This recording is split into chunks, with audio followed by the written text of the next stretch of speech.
బడుగు బలహీన వర్గాల కృషి వల్ల తెలంగాణలో కాంగ్రెస్ పార్టీ అధికారంలోకి వచ్చిందన్నారు తెలంగాణ బీసీ ప్రజా సంఘం రాష్ట్ర అధ్యక్షుడు నాయని భరత్.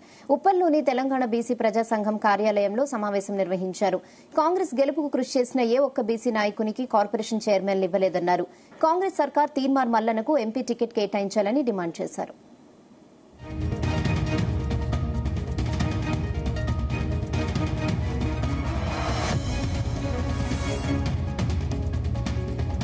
తెలంగాణ బీసీ ప్రజా సంఘం రాష్ట్ర కార్యాలయంలో మా బీసీ నాయకులతో కలిసి అదేవిధంగా ఈరోజే నూతనంగా తెలంగాణ బీసీ ప్రజా సంఘం మా తెలంగాణ ముద్దుబిడ్డ అనేక పేద ప్రజలకు ఎంతోమందికి సేవలు చేసి మంచి యువ నాయకుడు కోల కార్తిక్ గౌడ్ గారిని తెలంగాణ బీసీ ప్రజా సంఘం లీగల్ సెల్ రాష్ట్ర కన్వీనర్గా అదేవిధంగా రాష్ట్ర అధికార ప్రతినిధిగా వారికి బాధ్యతలు కూడా అప్పచెప్పడం జరిగింది.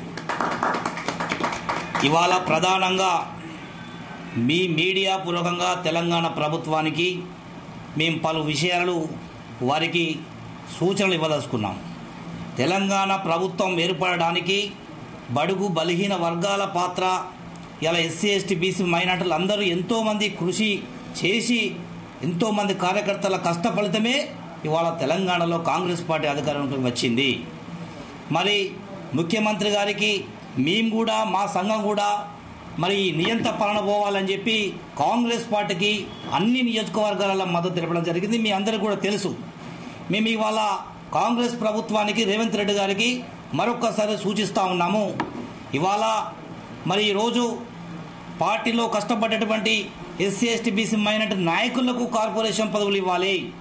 ఇవాళ పార్టీల కోసము ప్రాణదాయకాలు చేసిళ్ళు, పార్టీల కోసము కార్యకర్తలు ఇల్లులు అమ్ముకున్నారు, వాళ్ళ బంగారాలు అమ్ముకున్నారు, ఆస్తులు కోల్పోయి పార్టీ కోసం కష్టపడాలని గుర్తించి వారికి న్యాయం చేయాల్సిందిగా ప్రభుత్వాన్ని కోరుతా ఉన్నాం. ఇలా అదేవిధంగా ఇవాళ మొన్న కార్పొరేషన్లు ఏదైతే 37 కార్పొరేషన్లు ప్రకటించిన విషయం తెలిసిందే. కొంత బీసీలకు అన్యాయం జరిగింది. ఇంకా కొన్ని కార్పొరేషన్లు ఉన్నాయి కాబట్టి వాటిలో